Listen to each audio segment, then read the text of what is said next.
Hello students, we were seeing about human health and disease.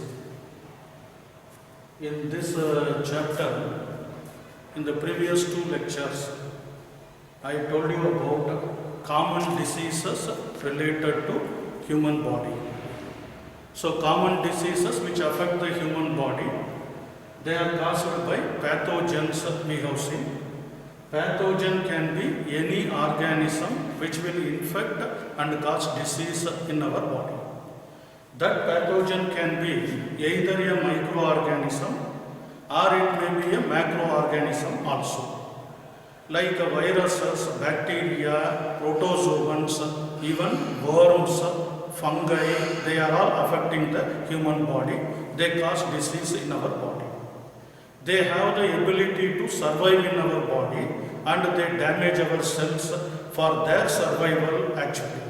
So, now in the previous classes, I told you about 4 to 5 important types of diseases, common diseases affecting the human health. That is, the first one we saw here is about typhoid. In typhoid, I was telling you about one Muldoon, Mary Muldoon, you may be remembering, that in typhoid, I wanted to tell you one more important point which is given in your textbook also. That is, typhoid can be identified or the presence of typhoid bacterium, Salmonella typhimurium, can be identified by a test called as a Vidal test. Remember, Vidal test. In one mark question, it can be asked after. What is this Vidal or Vidal test means? It is the test used for identifying the presence of typhimurium bacterium in our body. Next to typhoid, I was telling you about another disorder, bacterial disorder here. That is known as pneumonia, you may be remembering. It affects our lungs actually. It is caused by Streptococcus pneumonia. Even Haemophilus influenza, they are able to cause pneumonial disease in our body. Thirdly, I was telling you about some viral disease also. Common cold we have seen with reference to viral disease here. Common cold. Adenovirus or rhinovirus is able to cause common cold in our body. The main difference between common cold and pneumonia is that in common cold, upper respiratory tract will be affected. Nasal cavities up to trachea, the virus will be infecting our body. Whereas in pneumonia, lungs will be infected actually. So that is regarding viral disease. In viral disease, we will be studying about AIDS in detail also. Apart from AIDS and common cold, there are mumps are there, smallpox is there, like the different varieties, even including poliomyelitis or polio we can say. They are all viral diseases you have to remember which could affect our body, human health. Next to this, I think I was telling you about dysentery also. Dysentery is a type of bacterial disorder. Even sometimes a protozoan like entamoeba can also cause dysentery in our body. Loose motion it is called, otherwise a fluid discharge of feces, that is considered as a dysentery.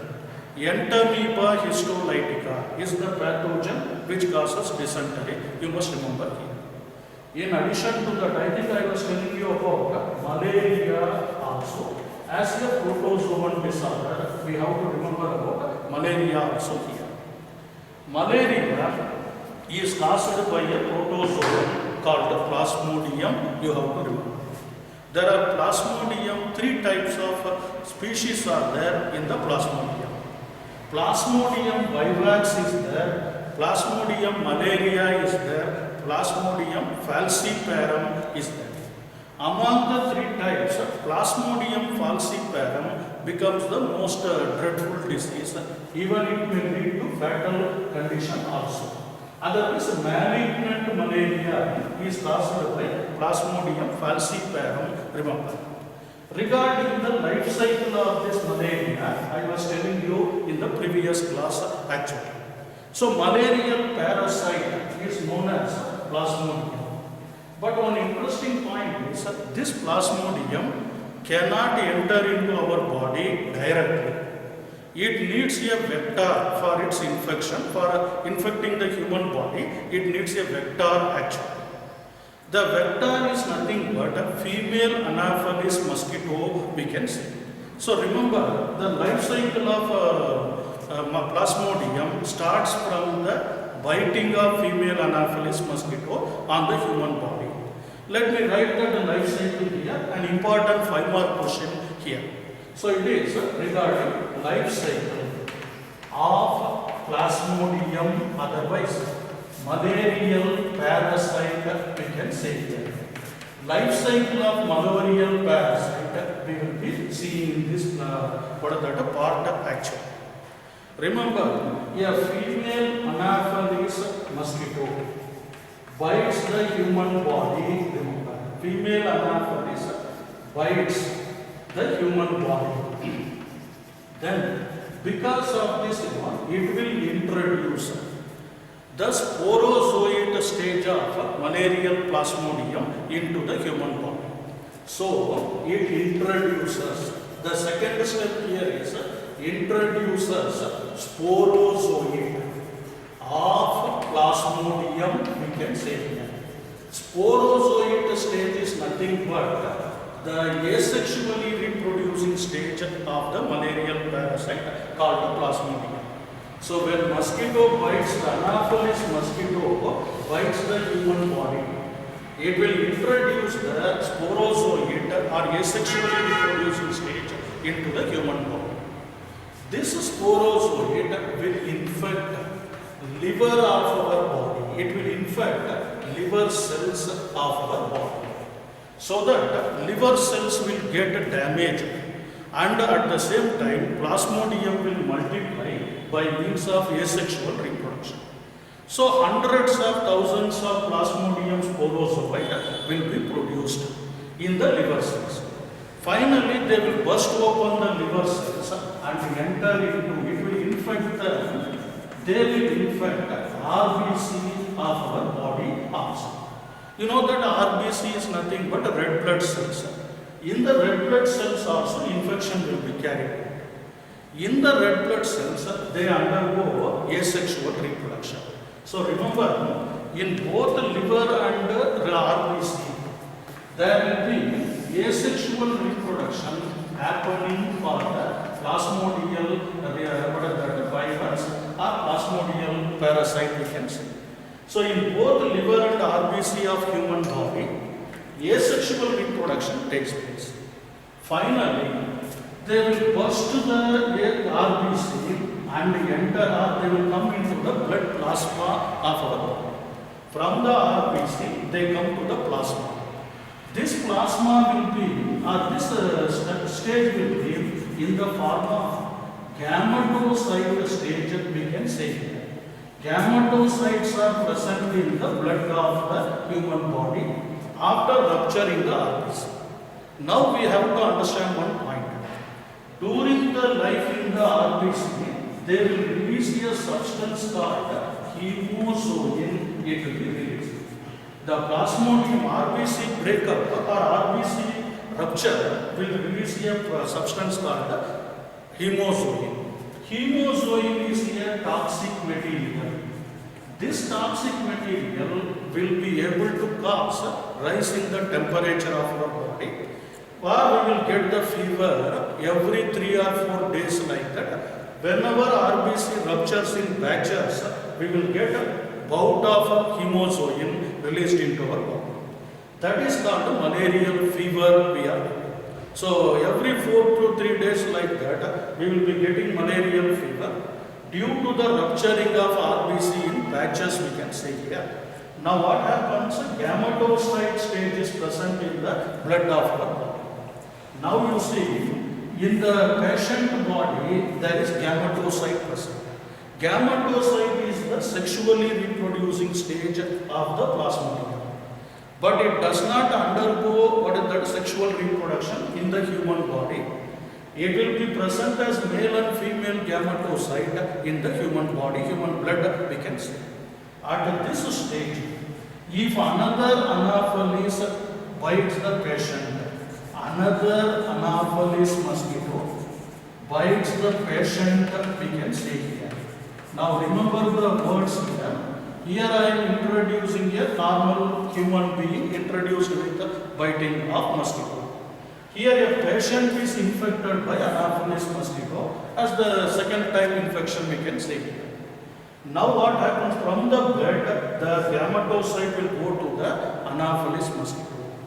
There in the Anopheles mosquito, it will enter into the gut of Anopheles. In the gut of the Anopheles, they will undergo sexual reproduction actually. In the gut of the Anopheles also, this gametocyte stage will be there. From there, they will be entering into salivary glands of the mosquito. So they will enter into salivary glands of Anopheles, we can say. In the salivary glands, what happens? They are Anopheles. They will be modified into sporozoite again. So remember, salivary glands will be become here in the gut of the mosquito. They undergo sexual reproduction. In a liver and RBC of human body, they undergo asexual reproduction. After sexual reproduction, they become sporozoite. So those sporozoites are available in the salivary glands of the Anopheles. From there, once again, when it bites the human being, normal human being, it will introduce the sporophyte into the liver cells actually. So, infect the liver cells of human. From there, it will infect the RBC of human. From there, it will go to the gametocyte or in the blood of our body. Blood of human, we can say here. These three stages, they occur in the human body. In human body, asexual reproduction is completed. Which are the organs affected by Plasmodium in the human body? One is liver cells, hepatocytes, they are called. Another one is RBC. In both the organs or both the cells, they undergo asexual reproduction. Sporozoite is the asexually reproducing stage, we can say here.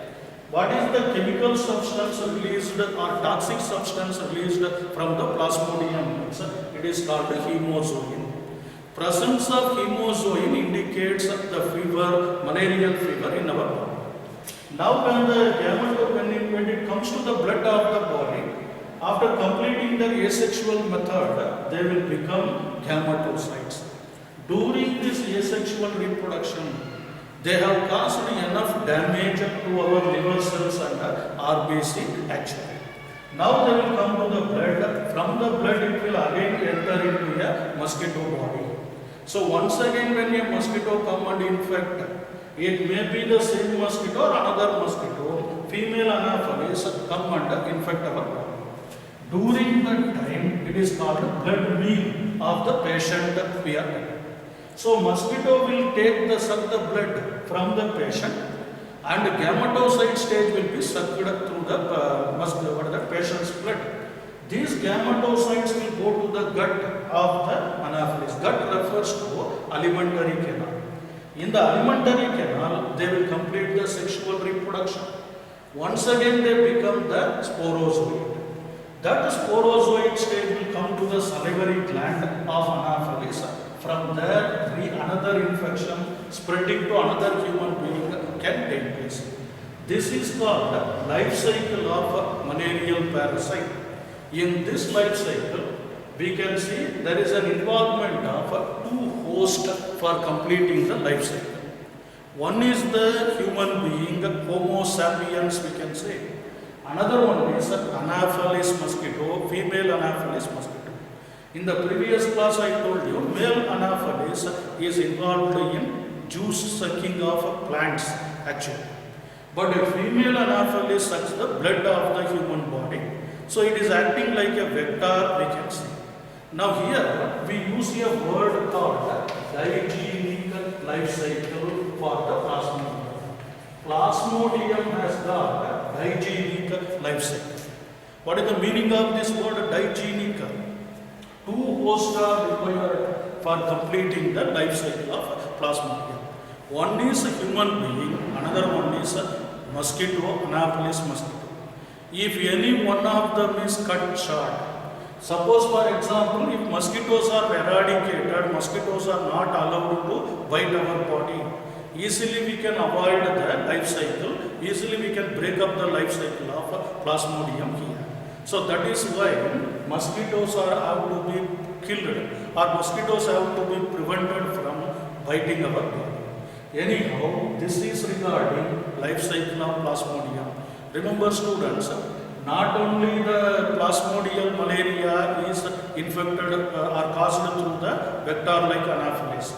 Even dengue fever we are telling, chikungunya we are telling, they are all some of the dreadful diseases affecting the human community, mainly through the mosquitoes we can say. There is another genus variety called Aedes mosquito. This Aedes is responsible for causing chikungunya or dengue fever like. Anopheles is responsible for causing malaria. It not only acts as a vector means just transmitting the Plasmodium, not only that vector, even it acts as a host also. It will be responsible for completing sexual reproduction for the Plasmodium vivax. Do you get my point? Sexual reproduction occurs in the mosquito gut. Asexual reproduction occurs in the human liver cells and RBC, we can see. It is an important 5-mark question. In your textbook, a diagram has been given.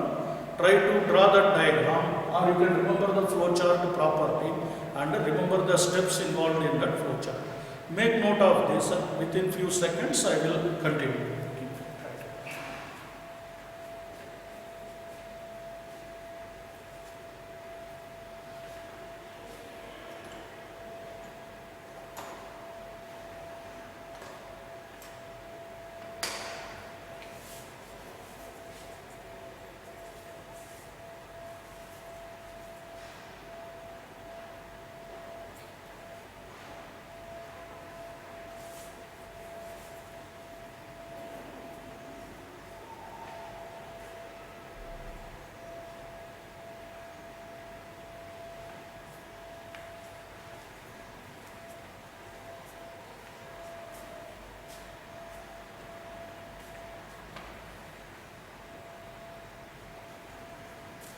Students,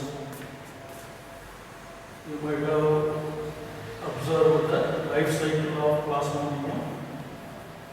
Plasmodium falciparum is the protozoa which will cause malignant malaria. Remember that. In malarial parasite, two hosts are required and asexual reproduction occurs in the human body. Sexual reproduction occurs in the Anopheles, female Anopheles mosquito. Let me continue with some other common diseases which we have to learn in this lesson. Remember, we have seen about typhoid, we have seen about pneumonia, common cold, dysentery, even malaria, like that. 5 important common diseases affecting the human health we have seen so far.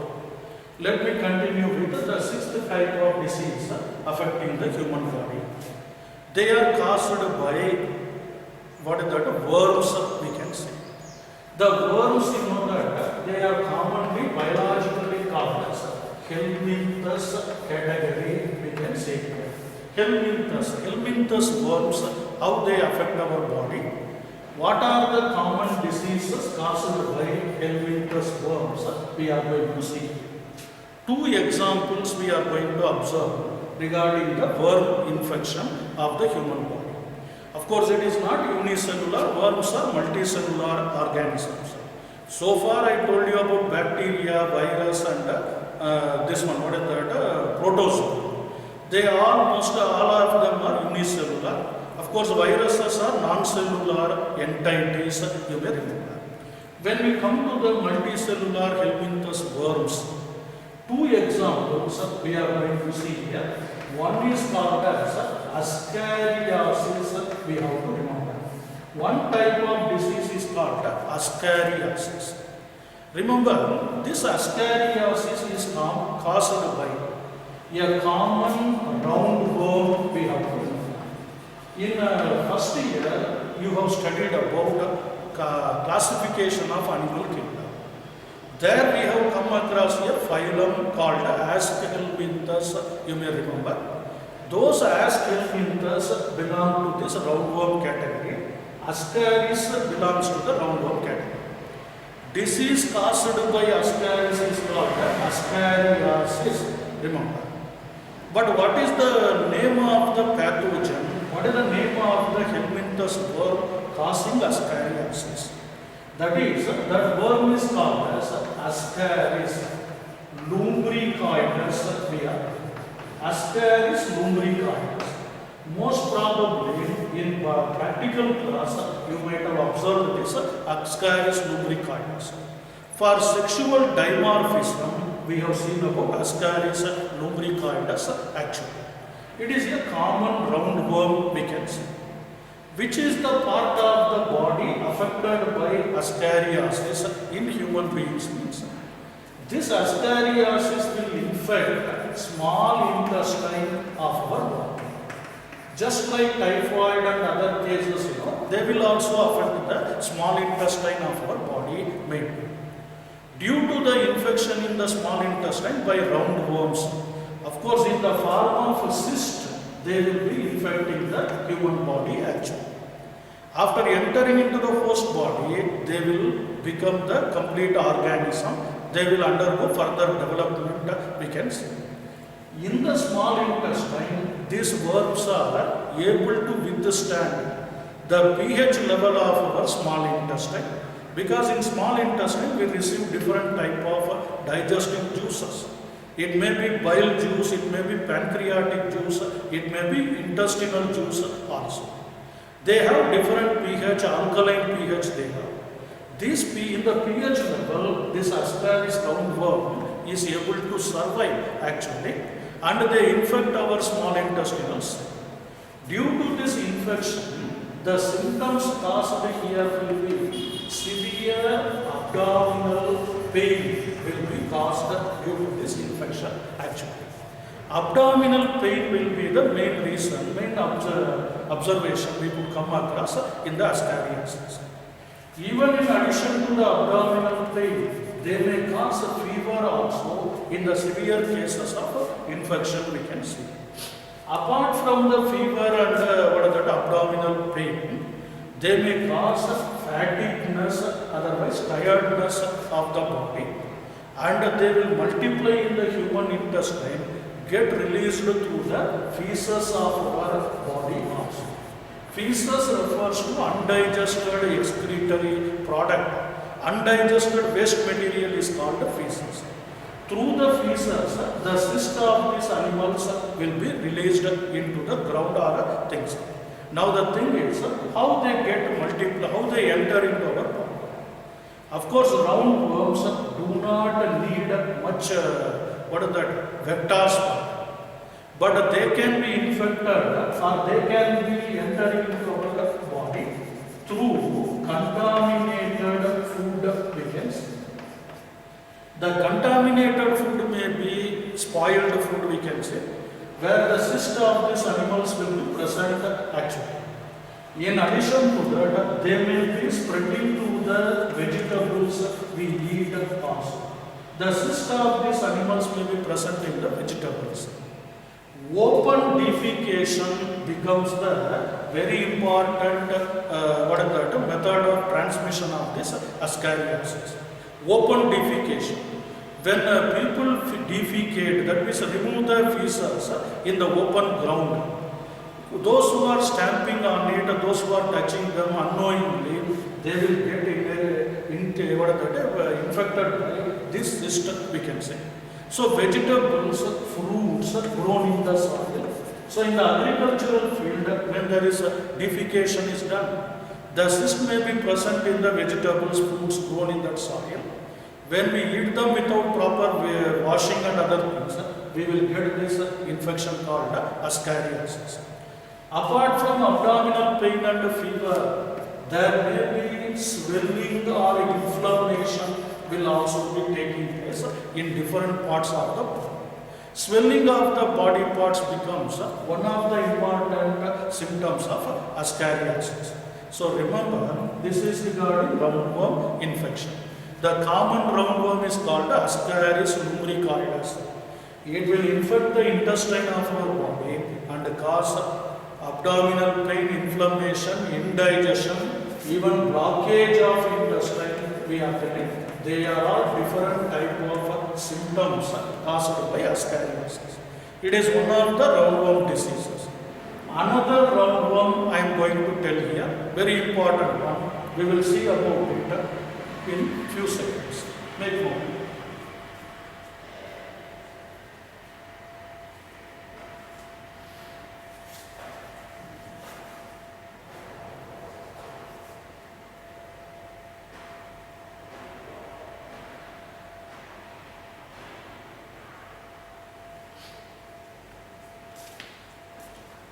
Okay, students, let me go to one more type of helminthus infection.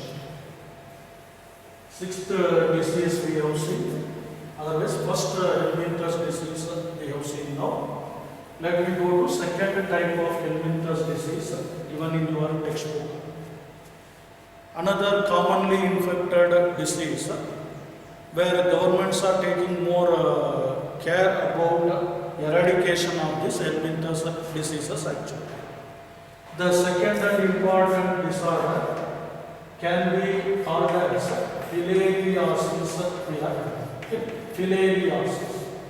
Ascariasis is one type of helminthus disease. Filariasis is another type of helminthus disease. Filariasis is commonly called as elephantiasis. Elephantiasis. You might have heard about this commonly. You might have seen, observed about this also in our area, North Karnataka area. We could come across elephantiasis more and more actually.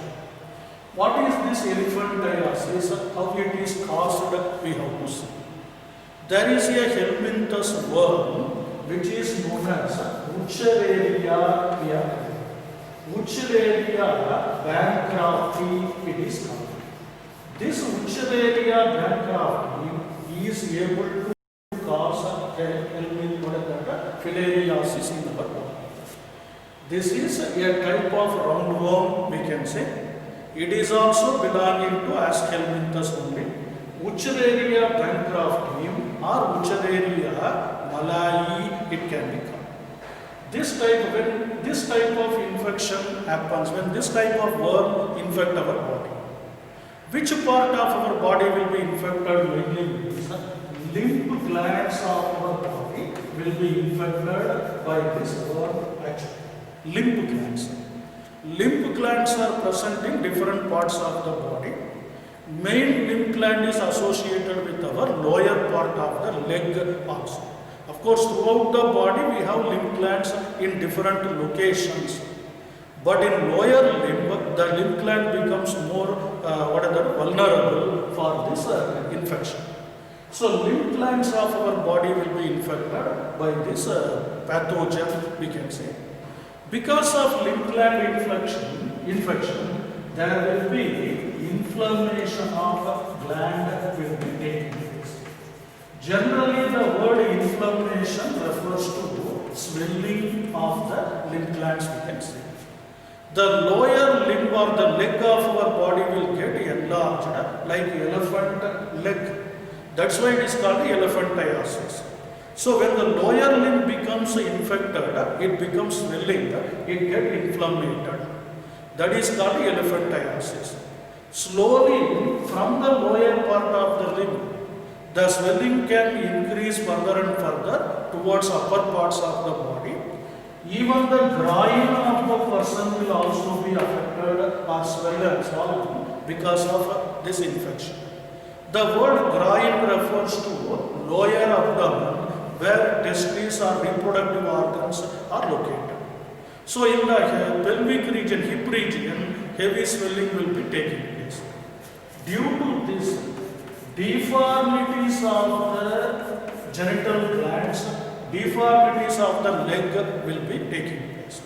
The shape of the leg, the shape of the scrotal sac, everything will be swollen. And because of that, the person will face a lot of pain in that part of the body. He will be feeling difficulty in walking also.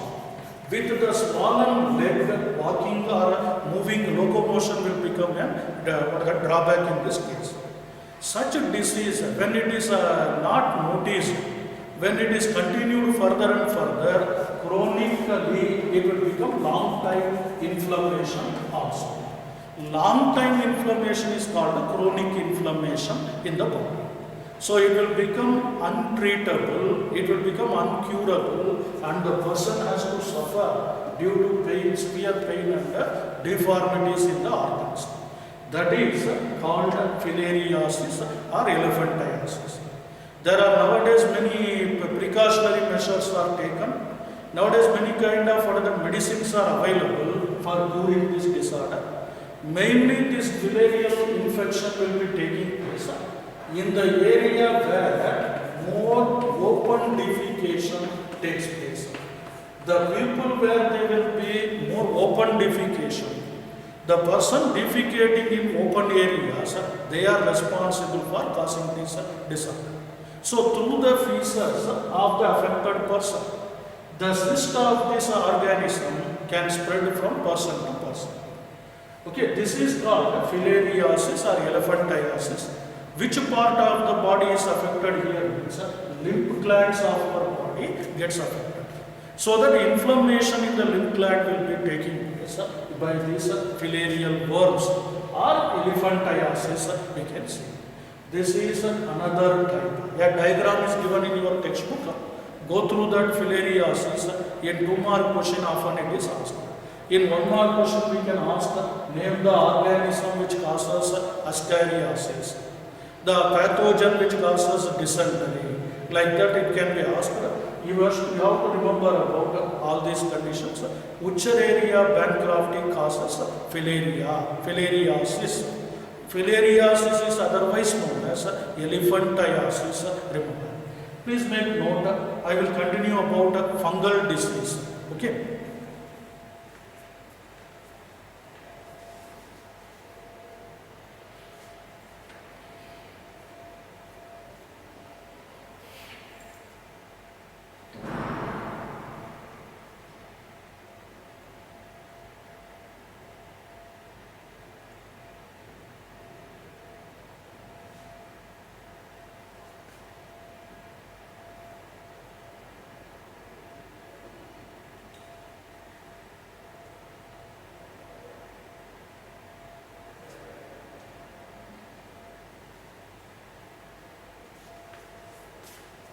Okay. So students, with reference to common diseases infecting the human body, we have seen about bacterial diseases, viral diseases, protozoan diseases, then what is that? Worms also. Some examples for these diseases we have seen, not all the types of diseases. Next to this, let me come to another point called fungal disease also. Diseases caused by fungi to the human body is called fungal diseases, we can say here. Remember, fungi belongs to plants category. Of course, a different category called mycota, different kingdom called mycota. You know that the fungi are heterotroph plant. They are achlorophyllous heterotrophic plants. These heterotrophic plants mean they cannot undergo photosynthesis. Even though they look like or even though they behave like plant, they cannot undergo photosynthesis. So naturally, they have to depend on other organisms. Some of the fungi can lead independent saprophytic life. That means they will feed upon dead and decaying matter. Some of the fungi can infect other organisms, maybe human body or other mammalian body, they can infect. Even birds and other organisms, they can infect. Some fungi can lead symbiotic life with reference to lichens or lichens, we can say. Whatever it is, the fungi which will infect the human body may cause some diseases in our body. Mainly, the fungi infects the skin of our body actually. The part of the body infected by fungi will be known as skin, mainly here skin. Hair of our body may be infected by these fungal disorders also. They can cause a hair fall and a dandruff-like condition in the scalp region, we can see. The scalp refers to outer surface of the skull, we can say, or head region, where the hair growth and everything will be damaged by fungal infection. Ear infections are caused by some of the fungi also. These fungi, they are grouped into 2 or 3 main categories actually. Which are the type of fungi infecting the human body? Means, one type of fungi can be called as Trichophyton, we can say. Trichophyton, one type of fungi. Epidermophyton is another type of fungi infecting the human body, we can say. Because of their infection, what happens in the skin means there will be spherical shaped round colored discoloration or patches will be occurring in the skin of the body. Maybe in the neck region, in the chin region, or in the hand, leg, we will get infection in the form of round color patches. Those round color patches are generally called as ringworm infections. We are trying to remember this point. Even though it is called as a ringworm, it is not caused by a worm, it is not caused by helminthus. It is a fungal disease. Remember this point. A fungi, Epidermophyton, Trichophyton, Microsporum, we can say. These type of fungi, they are responsible for causing the ringworm infection. So affected person will have circular patches over the skin. Not only over the skin, even nearer to the genital organs or armpits and all, we can say. Genital organs are infected by this type of fungal infection. Armpits we are telling. That means the hand and leg joints, shoulder joint, hip girdle joint, there we can get this infection mainly. So because of this infection, what happens? Severe itching will be taking place in these persons. So they will feel like itching the body or scratching the body often and often. In the groin region, in the armpits, there will be severe itching happening in the body. Because of this severe itching, there will be lesions secreted from the body also. The word lesion refers to some kind of fluid-like discharge. Fluid discharge, some sweat-like discharge will be happening from the body. Scales of the skin will be removed from that body. When scalp is infected, when we scratch that scalp, we get the dandruff scales actually. Those scale-like infection and all these things, they are all the symptoms caused by fungal infection, we can say. There are fungal infections which can cause even the genital organs, reproductive organs also. That will lead to infertility of the person, sterility of the person also. So, these fungal disorders are caused by Microsporum, Trichophyton, Epidermophyton like fungi actually. Apart from this, they will be surviving in moist part of our body actually.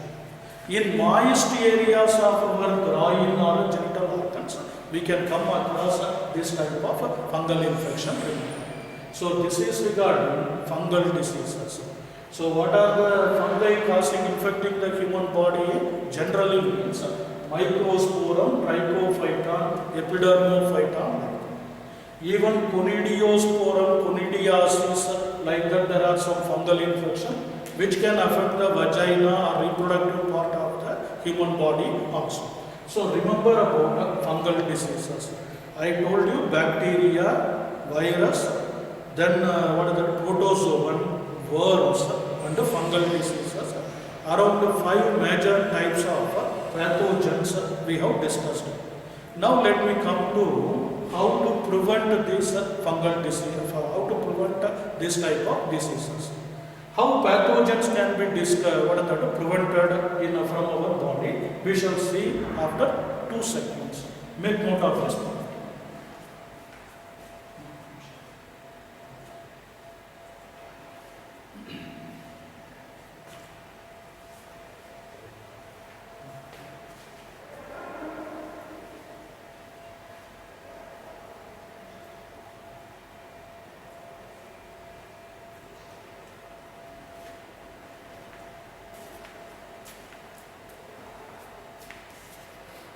Okay, students.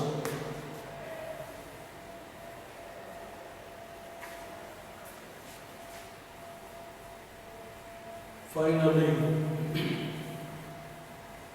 after learning about some of the common diseases, we must know how to prevent these diseases. What are the precautions we have to take for avoiding these diseases? We have to check. Precautions and treatment like conditions we are going to discuss. Main 2 important precautions we have to manage here is personal hygiene becomes one of the important necessity for avoiding these diseases. Personal hygiene we can see. Another thing is public hygiene also becomes another important activity for avoiding these diseases we can see.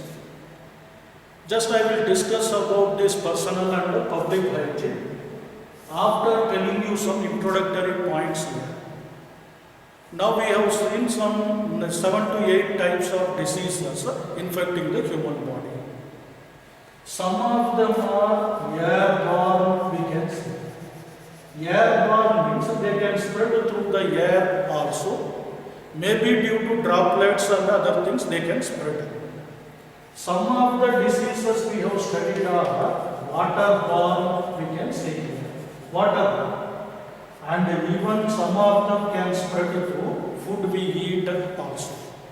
So the air we breathe, the water we drink, and the food we eat, all of them are acting like a media for transmission of these diseases. So this medium, through this medium only, the infection will take place. Of course, some of the parasites, some of the pathogens can infect our body through the vectors also. So how to avoid, how to protect ourselves from these conditions means mainly through the personal and public hygiene we can see. What is that personal hygiene? In the case of personal hygiene, we have to remember about cleaning of our body and organs actually. Cleanliness of our body, cleanliness of our organs become one important part of personal hygiene. It may be frequent washing of our hands or at least washing the hand before we take the food. That is what is that one important personal hygiene we can say. Taking regular baths for our body, cleaning the body with soap and water is what is that one important personal hygiene. Brushing the teeth and this type of oral hygiene and cleaning of the nails and all, they are all becoming one important personal hygiene. When a person is very clean and fresh and personally hygienic means, he will not invite the pathogens. A pathogen could not access his body because he is not having any dust and other particles for the carrier of the disease. Anyhow, that becomes the personal hygiene. What is meant by public hygiene? That becomes one important awareness in our country especially. When there is more population, due to higher population and other things, we don't give much care for the public hygiene actually. Defecation, open defecation becomes one important condition which affect our public hygiene actually. So there should not be open defecation in the air by human beings. Even though we have lavatories, latrines and toilets in the house, people go to outside open platform and sit there for defecation. That is one thing which has to be avoided because through the defecation or feces only, worm infections, helminthus worm infection, and amoebiasis or dysentery-like conditions are happening. So that open defecation should be avoided. The resources, water resources should be kept clean and neat through the public hygiene systems. Water resources may be a simple water tank present in the top of our house. It may be a sump or it may be some storage tank we may use. It may be a river water or it may be some pond water or lake water. These kind of water resources must be kept hygienic for the sake of public consumption. Without maintaining proper hygienic condition, cleanliness of the water resource, if we use that water for the regular activities, infection, waterborne diseases can be infecting our body very easily. Waterborne, I told you, it may be due to malaria, where mosquitoes and other things are growing. Even these water resources must be kept closed always. It should not be left open, it should not be left stagnant for many days. So stagnating water should be treated properly by spraying some chemicals and powders and other things. They should be maintained properly. Such a kind of resources should be, water resources must be maintained properly. Remember. Public catering becomes another reason for affecting or diseases affecting the human population. Public catering means the food served in the public gatherings. It may be due to marriages, it may be due to parties, or it may be due to some political meetings and other things, where the food catering or food serving must be maintained properly by hygienic person. That's what we have studied about Mary Malone. That is called the typhoid Mary he, she is called.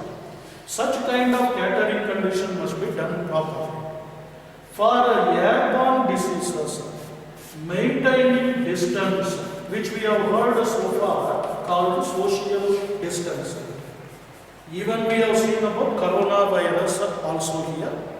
This virus is spreading through the air by water droplets sneezed by the infected person. When a person sneezes, through his water droplets, this virus can infect a person. Remember one interesting point, viruses are obligatory parasites. They cannot survive without host body. Only when we give host body, it will be able to survive. So when we maintain distancing from person to person who are suffering due to common cold, who are suffering due to these viral infections, we must keep a social distancing actually. So maintaining social distancing is one of the public hygiene precaution we have to take. When a person sneezes, he has to close his nose and sneeze actually. And when you otherwise closing its mouth and nose with the proper conditions, that becomes one important precautionary measure we can say. Not only this one, through the food we consume, it can be spread also. Vector-borne diseases are there. Mosquito is the main important vector. Housefly can be a vector. some other insects can be the vector, especially insect vectors we are talking. These vectors must be prevented. They must be prevented from affecting our body or infecting our body by using wire meshes, we can say, by using nets, we can say. So these are all various methods of public hygiene. Apart from these things, nowadays science and technology, especially biotechnology and all, plays an important role in avoiding these diseases. Through scientific improvement, through the development in the field of medicine, we have discovered different type of vaccines, so that the newborn child can be given with this vaccine. They can have long time immune power, immune system, resistance power in their body. They will not be affected by polio, myelitis, or even mumps, pox and other types. Even vaccines are available for hepatitis and other kind of disorders also. So such type of viral infections can be protected from vaccines actually. Vaccination becomes one important precautionary measure. So for a newborn child, in regular intervals, there must be proper vaccination done by the health authorities actually. So parents should take care of these conditions mainly. Apart from these vaccines, several antibiotics are discovered by medicinal field actually. Different type of antibiotics which can curtail the growth of bacteria. It may be streptomycin, it may be streptomycin, ariomycin, neomycin, chloromycetin, like that various type of antibiotics are discovered. They are extracted from a living organism, but they are against another living organism. So a product obtained from one living organism can kill another living organism. That is called antibiotics. Bio refers to life here. So discovery of several antibiotics and application of biotechnology for disease control also becomes an important condition here.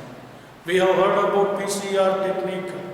We have heard about different other including diabetes and other things we have seen.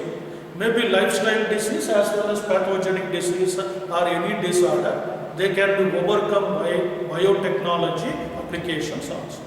So students, these are the various methods of precautions and preventive methods we have to take for avoiding the diseases.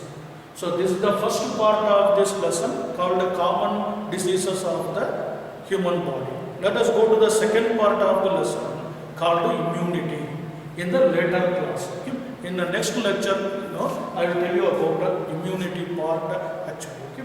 Let me stop with this. We shall continue later. Thank you.